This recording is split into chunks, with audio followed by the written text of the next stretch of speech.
عجیب.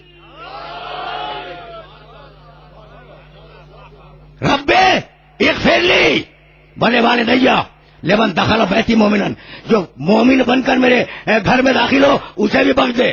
پہلے اپنے بخشے جانے کی دعا، پھر والدین کے بخشے جانے کی دعا، پھر مومنین کے بخشے جانے کی دعا.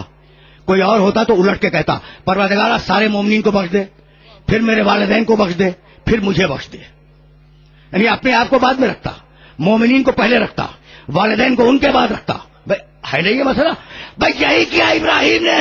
ربنا اغفر لی، سورہ ابراہیم 14واں سورہ قرآن کا. ربنا اغفر لی ولوالدی وللمؤمنین یوم یقوم الحساب. پروردگار مجھے بخش دے، میرے والدین کو بخش دے، مومنین کو بخش دے. پہلے میں، پھر والدین، پھر مومنین. دو پیغمبروں نے دعا کا ادب بتلایا کہ پہلے اپنے لیے دعا کرو، پھر والدین کے لیے، پھر مومنین کے لیے. اس لیے کہ دعا ہے ایک قسم کی شفاعت. تو شفاعت وہ کرے جو پہلے خود تو بخشا جا چکا ہو. فکر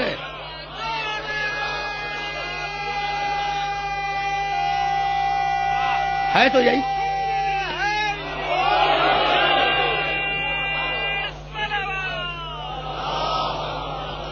دیکھو دو پیغمبروں کی دعائیں، دو پیغمبروں کی دعائیں ہیں کہ پہلے مجھے بخش دے، پھر میرے والدین کو، پھر مومنین کو. بھائی شفاعت وہ کرے جو خود بخشا گیا ہو.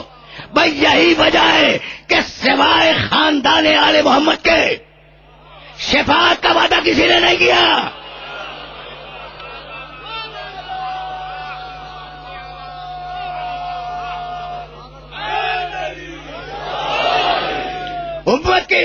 امت کی پوری تاریخ میں بڑے بڑے اکابر گزرے، بڑے بڑے اولیاء کرام گزرے، بڑے بڑے عرفاء گزرے، بڑے بڑے مزار بن گئے ان کے، بڑے بڑے فقہاء گزرے، فقہ کے ائمہ گزرے، تفسیر لکھنے والے گزرے، محدثین گزرے، کیا کچھ گزرے. خدا کی قسم کھا کے کہہ رہا ہوں، خلفائے بنی عباس گزرے، خلفائے بنی امیہ گزرے، سلجوقی بادشاہ گزرے، ساسانی بادشاہ گزرے، آل عثمان کی حکومت گزر گئی. کسی بادشاہ نے، کسی صوفی نے، کسی محدث نے، کسی خلیفہ نے یہ دعویٰ نہیں کیا کہ ہم قیامت میں بخشوائیں گے. دعوت وہ کرے جسے اپنے بخشے جانے کا یقین ہو.